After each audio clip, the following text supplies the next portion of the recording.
नमस्कार साथियों, नमस्कार दोस्तों। आप जानते हैं मेरे भाई, एक समस्या हम सभी के सामने लगातार बनी रहती है और वो समस्या है कि सर कैसे पढ़ें कैसे ना पढ़ें। अब इस समस्या का समाधान अगर देखा जाए तो बहुत ज्यादा बड़ी एक्सप्लेनेशन नहीं है कि बच्चे जो है पूरी किताब को रिवाइज करें, क्या करें कैसे करें, या कुछ ऐसे नोट्स भी हैं जिन्हें बनाकर हम अपनी तैयारी पूरी तरह से कर सकते हैं, जिसको हम स्मार्ट स्ट्रैटेजी बोलते हैं। तो वही बात मुझे आज तुम्हारे सामने रखनी थी। दैट्स वाई ये 8 से 10 मिनट का वीडियो आपके लिए हेल्पफुल हो सकता है, तो मुझे अच्छा लगेगा अगर वो हेल्पफुल हो जाए तो। ठीक है, तो सबसे पहले जैसा कि आप जानते हैं मेरे दोस्त, आज हम इस बात पर चर्चा करने वाले हैं कि ऐसे नोट्स बनाओ कि एग्जाम से पहले पूरी किताब ना पढ़नी पड़े। तो ऐसे नोट्स कैसे बनेंगे वो, इस पर हम चर्चा करेंगे। सबसे पहले मेरे दोस्त आपको जानना होगा कि ऐसे नोट्स बनाओ कि एग्जाम से पहले पूरी किताब ना पढ़नी पड़े। क्या है ये स्ट्रेटजी? ठीक है, प्रॉब्लम क्या है, पहले प्रॉब्लम देखनी होगी। क्या आपके साथ भी ऐसा होता है कि आपको पूरी किताब पढ़नी पड़ती है, किताब पूरी पढ़नी होती है, लेकिन रिवीजन के समय समझ नहीं आता क्या पढ़ें? जब हम रिवीजन करने बैठते हैं तो हमें यही नहीं पता चलता कि क्या करें, पूरी किताब पढ़ें, पूरा चैप्टर दोबारा पढ़ें, क्या करें। एग्जाम से एक दिन पहले पूरी बुक खोलनी पड़ती है। ये समस्याएं हम सभी के साथ होती हैं। तो मैं वो जनरल प्रॉब्लम्स डिस्कस कर रहा हूं। इंपोर्टेंट पॉइंट्स ढूंढने में भी समय निकल जाता है कि इंपोर्टेंट क्या चीज है, हमें यह भी ढूंढना होता है। भाई सारी किताब पढ़ो या फिर इंपोर्टेंट पॉइंट उसमें से ढूंढो जो जो हमने हाईलाइट किए हैं। सॉल्यूशन इसका क्या है, वो है स्मार्ट नोट्स जो है मेरे दोस्त, हमें वो बनाने होंगे। ठीक है, स्मार्ट नोट्स का हम पर जो असर है ना, वो एक स्ट्रेटेजिक तरीके से होता है। सॉल्यूशन इन सब का यही है कि हमें स्मार्ट नोट्स जो है वो बनाने पड़ेंगे। लेकिन स्मार्ट नोट्स बनते कैसे हैं? समस्याएं तो ये सारी हैं सर हमारे साथ। हमें पूरी बुक पढ़नी पड़ती है, रिवीजन करने बैठते हैं, हमें पता नहीं चलता कि कौन सा पॉइंट पढ़ना है कौन सा नहीं है, पूरा चैप्टर पढ़ना है। तो आइए चलते हैं सॉल्यूशन की तरफ। स्मार्ट नोट्स होते क्या हैं? स्मार्ट नोट्स का मतलब कम शब्दों में पूरी चैप्टर की जानकारी। जैसे वन शॉट होती है ना, वन शॉट होती है, वन शॉट में वो टॉपिक कराए जाते हैं जो आपके आने वाले हैं उस चैप्टर के। ऐसे ही हमारे मेरे बच्चे स्मार्ट नोट्स भी होते हैं कि कम शब्दों में पूरी चैप्टर की जानकारी हमें मिल जाती है। उनको कहते हैं स्मार्ट नोट्स। सिर्फ वही बातें जो एग्जाम में पूछी जाती है। देखो वही बात आ गई जो वन शॉट की मैं कह रहा था। 5 से 10 मिनट में रिवीजन हो जाए।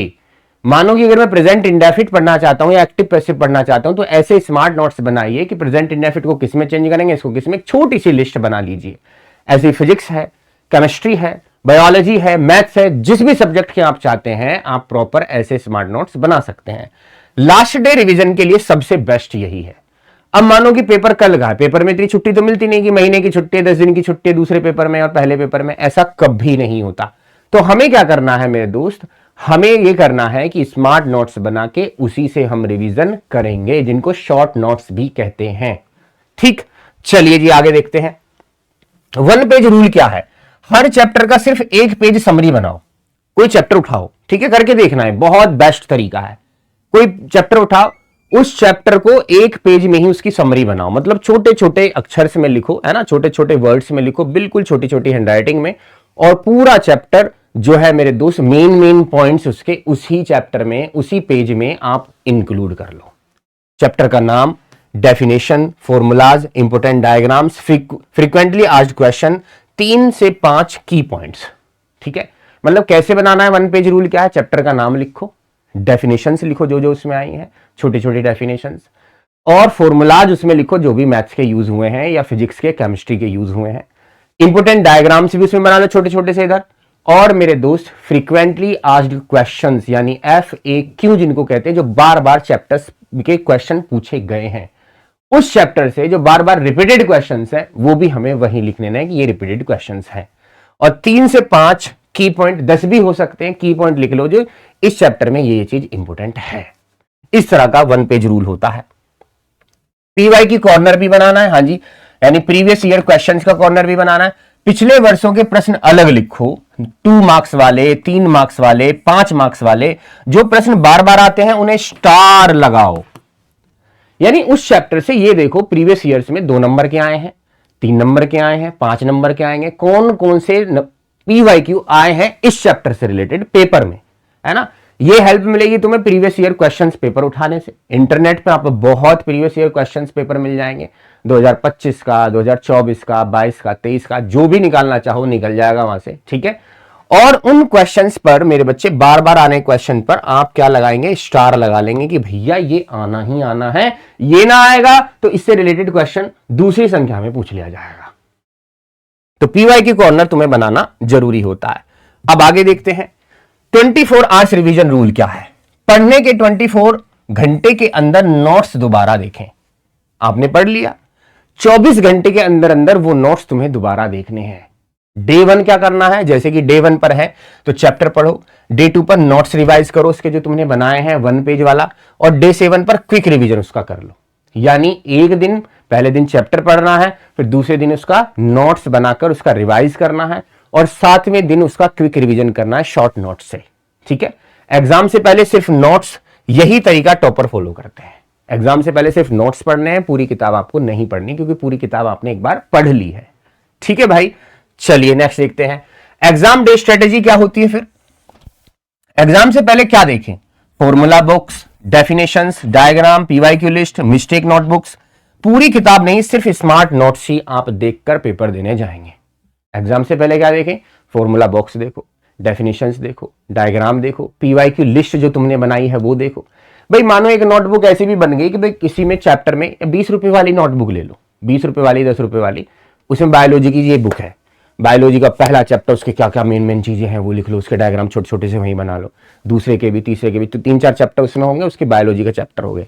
इंग्लिश की एक अलग बना लो 20 रुपए वाली, उसमें भी आप इस एग्जाम के तरीके से लिखें, वही छोटे छोटे फॉर्मेट में लिखें। एक्टिव पैसिव का नियम एक ही कोने में खत्म हो गया, नरेशन का एक ही कोने में खत्म हो गया, 2-3 एग्जांपल्स कर लिए, ठीक है, पीवाईक्यूज वहां लिख लिए। कलर कोडिंग ट्रिक, अगर तुम कलर कोडिंग ट्रिक पे भी चलते हो तो ये भी अच्छा तरीका है, अलग अलग रंग इस्तेमाल करो। रेड कलर आपको यूज करना है डेफिनेशंस के लिए, अगर तुम चाहो कि डेफिनेशंस रेड कलर में यूज होंगी, ठीक है जी, डेफिनेशन जो है रेड कलर में यूज होंगी। और ब्लू कलर से हम क्या लिखेंगे, फॉर्मूलाज लिखेंगे, ग्रीन कलर से एग्जांपल लिखेंगे, येलो कलर से इंपॉर्टेंट क्वेश्चंस लिखेंगे। तो आपको कलर भी बहुत, जब कलर से लिखते हैं ना तो ये एकदम फोकस हो जाता है कि ये चीज डेफिनेशंस है हमारी रेड कलर की, ब्लू कलर की हमारे फॉर्मूलाज हैं, ग्रीन कलर के एग्जांपल्स हैं, और येलो कलर के इंपॉर्टेंट क्वेश्चंस हैं। तो हमारा फोकस वहां एकदम डायरेक्टली जो है चला जाता है मेरे दोस्त। इससे दिमाग जल्दी याद रखता है। भाई कलर्स अगर तुम्हें दिखाएंगे तो कलर्स ये बता देंगे कि रेड कलर में क्या है, ब्लू क्या है, ग्रीन क्या है, येलो क्या है, तो ये सारी चीजें फिक्स होती चली जाती है माइंड में।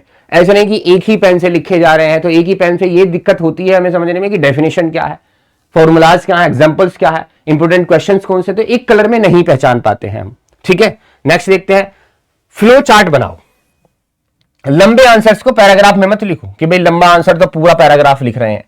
टॉपिक, कॉज, प्रोसेस और रिजल्ट, यानी कोई भी क्वेश्चन है उसका वो टॉपिक लिखें, उसके कारण लिखें वो क्वेश्चन में, यानी उसका आंसर जो है उसके कारण लिखें, उसका प्रोसेस लिखें कैसे कैसे हुआ, उसका रिजल्ट, यानी 3 पॉइंट पर काम करना है, कोज, प्रोसेस और रिजल्ट, है ना। कोई भी क्वेश्चन है मेरे दोस्त, उसका कोज लिखो, उसका प्रोसेस लिखो कैसे कैसे वो हुआ, और उसका रिजल्ट क्या है। बाकी थ्योरी आप वहां खुद बनाएंगे। उदाहरण देखिए, जैसे फोटोसिंथेसिस है ना, तो फोटोसिंथेसिस में सनलाइट, क्लोरोफिल, CO2, H2O और ग्लूकोज O2। फ्लो चार्ट से रिवीजन बहुत तेज होता है। इसी का देख लो फोटोसिंथेसिस का, तो पूरी डेफिनेशन मैंने नहीं लिखी, सनलाइट लिख दी, क्लोरोफिल लिख दिया, CO2 H2O लिख दिया और ग्लूकोज O2 लिख दिया। इसी से आप समझ जाएगा तुम्हारा माइंड कि यहां पर काम चलने वाला है फोटोसिंथेसिस की रिएक्शन पर। यह सिर्फ एक एग्जाम्पल था। फॉर्मूला बॉक्स कैसे बनाए भाई, हर चैप्टर में एक फॉर्मूला बॉक्स बनाओ। एरिया जैसे πr², फोर्स का है ma, जैसे स्पीड का है डिस्टेंस अपॉन टाइम। तो एक फॉर्मूला बॉक्स अलग बनाइए हर चैप्टर का। मानो कोई चैप्टर लिख रहे हैं शॉर्ट नोट्स में, वहीं पर एक छोटा सा गोला खींच लीजिए, या फिर मेरे बच्चा रेक्टेंगल बना लीजिए कि भाई ये फॉर्मूला बॉक्स है, इस चैप्टर के फॉर्मूलेज दिया है। एग्जाम से पहले सिर्फ यही बॉक्स देखो, है ना, तो पूरा फॉर्मूला सीट आपको रिवाइज करने की जरूरत नहीं है। इंपोर्टेंट फॉर्मूलाज जो है उस चैप्टर के, वो उस बॉक्स में रखे हुए होंगे। तो ये सारी स्ट्रेटेजी अगर आप अपनाते हैं मेरे दोस्त, मैंने बहुत कम समय में आपको वो चीज बता दी है जो आपको सच में काम में आने वाली है। इस पर आप एक बार मेहनत करके देखें, 1 हफ्ते 2 हफ्ते में देखना आपका रिजल्ट कैसा बेहतर निकलने वाला है। किसी एक चैप्टर का बना के देखें, फिर जब तुम्हें मजा ना आए ना तो कहना मुझसे, और जैसे ही मजा आए तो फिर दूसरे का, फिर तीसरे का, ऐसे हर चैप्टर के आप बना के देखें। इनको कहते हैं स्मार्ट नोट्स, और मेरे बच्चे इनको कहते हैं क्विक रिवीजन नोट्स। तो मिलते हैं नेक्स्ट क्लास में, तब तक के लिए नमस्कार।